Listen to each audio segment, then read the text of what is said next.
Assalamualaikum to everyone. This is Shahid. Today we will start the next lecture of this tutorial. In the previous lectures we already discussed types of set.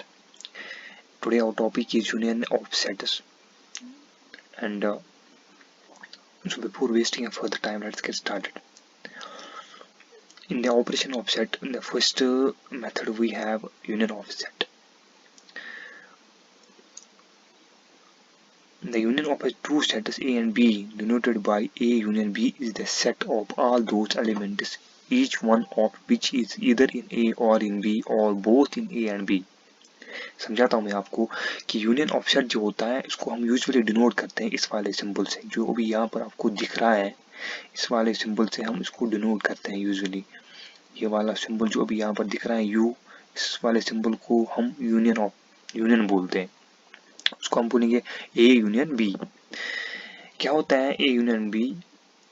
मतलब अगर जितने भी elements A and B में हैं उनको मिला के जितने भी एलिमेंट्स बन जाते हैं उसको हम बोलते हैं union of A union B. तो यहाँ पर मैंने एग्जांपल दिया है, मैंने यहाँ पर दो सेट्स लिए हैं ए एंड बी। ए में एलिमेंट्स मैंने रखे हैं 1 2 3 4 5 एंड बी में मैंने एलिमेंट्स रखे हैं 4 5 7 8 9 10 अप टू 10 11। तो ए यूनियन बी क्या बन जाएगा? होल एलिमेंट, जितने भी एलिमेंट्स इसमें हैं, elements in A plus elements in B, तो क्या बन जाता है? A union B. So elements in A कितने हैं? 1 2 3 4 5। तो लिखा मैंने यहाँ पर लिखा है 1 2 3 4 5। एंड बी में कितने एलिमेंट्स हैं? 4 5 7 8 9 10 11। तो 4 5 यहाँ पर ऑलरेडी है तो वो लिखने की जरूरत नहीं है, उसके आगे एलिमेंट्स लिखने हैं हमें। तो 7 8 9 10 11 आ जाएगा, तो ये बन जाएगा ए यूनियन बी। तो यहाँ पर मैंने वेन डायग्राम में भी आपको मैं समझाता हूँ कैसे होता है। तो ये जो अभी रेक्टेंगल यहाँ पर दिख रही है ये यूनिवर्सल सेट होता है, और जो ये सर्कल्स दो यहाँ पर दिख रहे हैं आपको भी, ये होता है सेट्स। जो शेडेड पोर्शन है ना, अभी वेन डायग्राम मैंने इसको रिप्रेजेंट किया है, ये होल जितने भी elements of A and elements in B जितने भी हैं वो सारे आते हैं ए यूनियन बी। तो बन जाता है हमारे पास ए यूनियन बी, इसलिए मैंने यहाँ पर शेडेड पोर्शन जितना भी है ना वो बन जाता है ए यूनियन बी। इसके बाद आता है इंटरसेक्शन ऑफ सेट्स। तो इंटरसेक्शन ऑफ सेट्स क्या होता है? The intersection of two sets A and B denoted by A intersection B. तो ये जो सिंबल अभी यहाँ पर दिख रहा है आपको, ये वाला सिंबल, इसको हम बोलते हैं इंटरसेक्शन। तो ए इंटरसेक्शन बी क्या होता है? Is the set of all those elements which are common to both A and B. जितने भी एलिमेंट्स ए एंड बी में कॉमन है उसको हम बोलते हैं इंटरसेक्शन। ये इजी है as compare to union of set.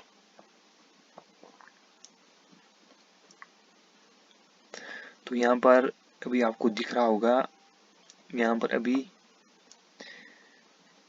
पर मैंने एग्जांपल दिए हैं अभी। तो मैंने यहाँ पर सेट ए लिया है, इसमें एलिमेंट्स मैंने रखे हैं 1 2 3 4 अप टू 5 एंड बी में भी रखे हैं 4 टू 11। तो यूनियन क्या बन जाएगा? ए इंटरसेक्शन बी क्या बन जाएगा? तो बन जाएगा कॉमन एलिमेंट्स। मतलब ए में क्या है कॉमन? 4 5 ए में भी है, 4 5 ए में भी है, बी में भी है, तो इंटरसेक्शन बन जाएगा 4 एंड 5। यहाँ पर मैंने वेन डायग्राम में भी मैंने समझाता हूँ आपको क्या होता है। तो ये जो होता है रेक्टेंगल, ये होता है यूनिवर्सल सेट, और जो सर्कल्स होते हैं वो सेट्स होते हैं, और जो कॉमन पोर्शन होता है ये होता है ए इंटरसेक्शन बी। इसलिए मैंने यहाँ पर कॉमन इस वाले पोर्शन को शेड किया है। उसके बाद आता है कॉम्प्लीमेंट ऑफ ए सेट। तो कॉम्प्लीमेंट ऑफ सेट क्या होता है? If A is a set with with U as universal set, then complement of set denoted by A comma or AC is the set union U minus A। तो क्या होता है universal set? मतलब अगर हमारे पास सेट ए given दिया होगा, set ए, और इसके साथ हमें यूनिवर्सल सेट दिया होगा। यहाँ पर मैंने अभी आपको दिख रहा है, मैंने यहाँ पर यू जो लिया है वो यूनिवर्सल सेट लिया है, और जो ए लिया है वो लिया है इसमें एलिमेंट्स लिए 3 6 7 8, और जो यू में एलिमेंट्स लिए हैं 1 2 3 4 5 6 7 8। तो कॉम्प्लीमेंट क्या बन जाएगा, कॉम्प्लीमेंट ऑफ सेट ए क्या बन जाएगा, A dash is equal to, complement को हम यूजुअली डिनोट करते हैं ए डैश से और ए कॉमा से और ए सी से। तो कॉम्प्लीमेंट क्या बन जाएगा, जितने भी एलिमेंट्स ए में है ना उनको का, जितने भी एलिमेंट्स यूनियन में है, ए यू में है, और जितने भी एलिमेंट्स ए में उनको सबको काट के जितने भी एलिमेंट्स रहते हैं ना लेफ्ट, तो उनको हम ये कॉम्प्लीमेंट बना देते हैं।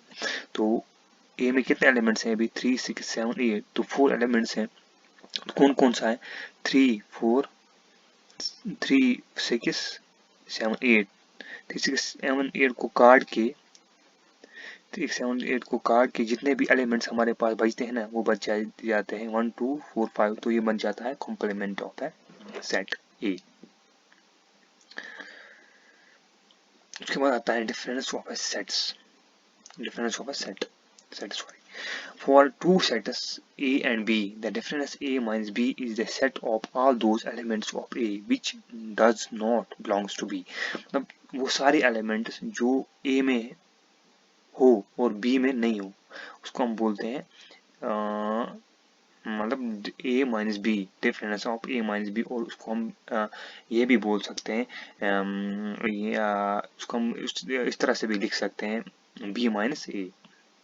यहाँ पर मैंने एग्जांपल दी है, अगर हमारे पास सेट ए है इसमें एलिमेंट्स है 1 to 6 और बी में एलिमेंट्स 4 to 10, तो ए माइनस बी क्या बन जाएगा, मतलब ए में ए वाले सेट में जितने भी एलिमेंट्स हैं कॉमन बी में उनको काट के जितने भी एलिमेंट्स बन जाते हैं ना वो बन जाता है ए माइनस बी खाली। लेकिन बी को आपको पर्टिकुलरली आपको ये देखना है बी में काटने हैं, सॉरी ए में काटने हैं, क्योंकि ए माइनस बी जब आएगा ना तो ए में काटने हैं, और अगर बी माइनस ए तो बी में काटने हैं। तो अभी हमें ए माइनस बी है तो ए में काटना पड़ेगा। तो बी में कौन कौन सा एलिमेंट्स हैं जो कॉमन ए में भी है बी में भी है, वो 4 5 6 है। और लेफ्ट क्या रह जाता है ए में, तो 1 2 3, तो वो हो जाता है ए माइनस बी।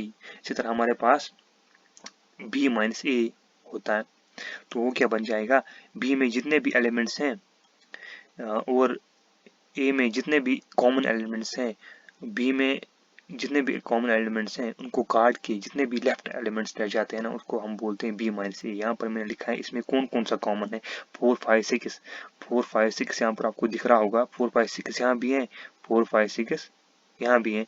तो इनको काट के यहाँ पर लेफ्ट रह जाता है 7 8 9 10, तो मैंने लिखा है यहाँ पर b minus A is equal to 7 8 9 10। तो ये जो हो जाता है b माइनस ए। सिंपल यहाँ पर मैंने लिखा है a माइनस बी का जो शेडेड पोर्शन है वो मैंने यहाँ पर उसको मतलब यहाँ पर मैंने लिखा है। तो यहाँ पर जो a माइनस बी का जो वेन डायग्राम है वो ये है, ये वाला शेडेड पोर्शन है a माइनस बी का वेन डायग्राम। अगर आपको b माइनस ए का वेन डायग्राम बनाना है तो ये इसको छोड़ के इस वाले पोर्शन में शेड करना है, और ये वाला और ये वाला पोर्शन ऐसे रखना है, मतलब जिस तरह यहाँ से इसका रिवर्स होता है, ए माइनस बी का रिवर्स होता है B minus A, simply Venn diagram के हिसाब से। के बाद आता है हमारे पास सिमेट्रिक डिफरेंस। तो सिमेट्रिक डिफरेंस क्या होता है, for two sets A and B symmetric difference is the set A minus B union B minus A denoted by A del B. इसको जो सिमेट्रिक डिफरेंस को हम यूजुअली डिफाइन करते हैं, डिनोट करते हैं डेल से, ए डेल बी। उसके लिए एक फॉर्मूला होती है, तो कैसे निकालते हैं हम, ये हमारे यहाँ अगर हमारे पास सेट ए दिया है उसमें हम ए माइनस बी कहें, सेट ए एंड बी दिया है उसमें जब हम a माइनस बी निकालेंगे और उसके बाद b माइनस ए निकालेंगे और उनका यूनियन निकालेंगे तो वो बन जाता है सिमेट्रिक डिफरेंस, सिंपली। और इसका वेन डायग्राम आपको यहाँ पर मैं दिखाता हूँ, ये रहा वेन डायग्राम सिमेट्रिक डिफरेंस का।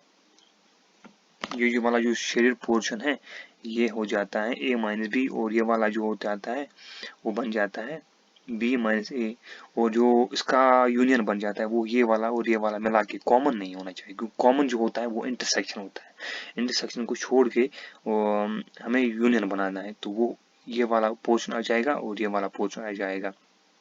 ऊपर हमने लिखा था अभी, मैंने आपको ऊपर भी दिखाया था अभी, जो a माइनस बी वो वाला ये वाला पोर्शन आ जाता है वेन डायग्राम, और b माइनस ये वाला आ जाता है, और यूनियन जो होता है वो होता है कॉमन एलिमेंट्स को छोड़ के जितने भी एलिमेंट्स आ जाते हैं वो होल एलिमेंट्स हो जाते हैं।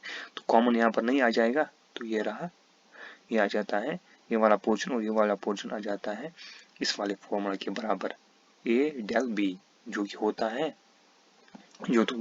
है इसके बराबर a minus B union b minus a। तो guys thank you for watching my video, please like share and subscribe to my channel, thank you.